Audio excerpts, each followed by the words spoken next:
I'm here at the NAMM show talking to Bill Asher of Asher Guitars and Lap Steels, Los Angeles. Yes. Yes, indeed. Born and raised, actually. Born at St. John's Hospital in Santa Monica. True California. One of the few that I've ever met. So you've been doing this for a long time, obviously. I mean, since I've heard about you for years. I'm actually celebrating 35 years at the Guitar Bench in 2017. I got my apprenticeship in 1982 with a Kentucky boy, Jeff Lunsford. He had a shop near West LA Music, and I graduated high school. I aced woodshop, C's and D's in all my other classes, and I played guitar. So I kind of, two and two together, I brought my Strat in as a senior, and because you could pick your own woodworking projects. I'm like, Mr. Rosenthal, I want to build a guitar. I loved woods, I loved guitars and working with my hands. And so that build, I took to a local repair shop to do the electronics and set the bridge. I didn't know about scale length and all that. But the guy who owned the shop was impressed enough to, after I bugged him for a while, to sweep the floors, giving me an apprenticeship. And I worked for him for 5 years. And then I got deep into the guitar repair and restoration thing, and then, you know, that slowly worked into building a few of my own instruments. Yeah. Did you start your company immediately, or did it kind of like develop, evolve? Yeah, 5 years after I was working under him, he got hired by Bob Dylan to build his recording studio in Malibu area. And so he came to me and he said, well, Billy, you've been at it 5 years. Your chops are really good. I think you're ready to take this on yourself, because I got a good gig, and let me sell you the tools and the shop. So that's where I scratched L&M Guitar Repair off the window and put Asher Guitar Works, and here we are 35 years later. Just fell right into your lap. Pretty much. Wow. I mean, I worked hard. Providence. But yeah. It's incredible. And you've done them for a lot of people we all know. I mean, it seems like it's gone well. Yeah, I think starting out in the LA guitar repair scene really helped me get a lot of the pro clients that I have. And then as I started building and designing nice guitars, they were like, wow, man, I like what you're doing here. This is a cool, let me try this guitar. And then they were up to speed, and those guys like Jackson Brown and Ben Harper called me in '98, and you know, to design and build guitars for those guys and see my work on the big stage, it's like, I mean, the gratification I get out of that is more than my weekly paycheck. I mean, I'm just so lucky and happy to be doing what I do. Yeah. It's amazing that you're building things for people like Lindsey Buckingham and Dave Hidalgo, like musicians kind of people. That has to be really satisfying, I would think. Yeah, no, it's very gratifying for me. It really keeps me inspired and doing what I do. Yeah. You've worked, it sounds like you've probably known Curtis for a while. Yeah, Curtis Novak. Curtis Novak, who we're going to talk about for a minute.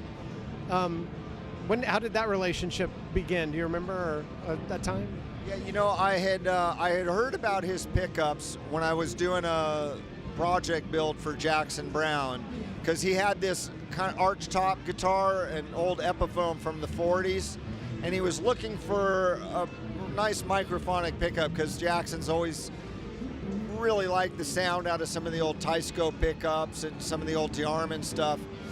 And I had heard about Curtis doing some things, and I called him and told him about a pickup option for Jackson, but it's got steel strings, so we needed to like soften the B string so it's not so loud. And Curtis totally understood the whole concept, of the microphonic qualities, and so he made Jackson a pickup for this Epiphone, and came down to the shop, got to meet Curtis, and Jackson got to meet and talk, and he and I hit it off really good. And Curtis, being Joshua Tree, I used to be a rock climber. I'm like, you make pickups in Joshua Tree? Shit, I love that place. So it was a no-brainer. For the microphonic, I build guitars that are acoustically really cool sounding. So I do want a pickup that brings the woodiness out of the guitar into the pickup and out to the amp. And Curtis does a great job of that. So we are doing some pickups together now, like this harmonic bucker that I have in this guitar, which is super microphonic. It can kind of get away from you if you're not careful, but it brings in the tone of the instrument so well. And this is a prototype lap steel I've been working on with Greg Leese.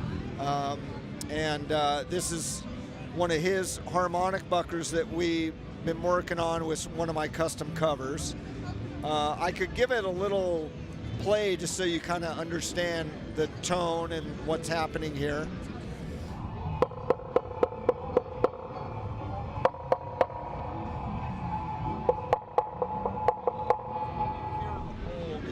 You'd think that there was an acoustic pickup in here.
Yeah, with Curtis, we're kind of playing around with the limits of what we can do with the microphonic stuff, with these harmonic buckers, and then I love his, the gold foil stuff that he does as well. And and we're just starting to kind of join a little bit of our ideas together to come up with some unique pickup designs for 2017. And I love working with Curtis. He's a low-key guy, and he totally gets the vibe and the vintage type way they made pickups back in the day, and he's not afraid to do some unpotted pickups. It's kind of like he's into pushing the limits of it, and for me, that's a whole lot of fun. Yeah. Excellent.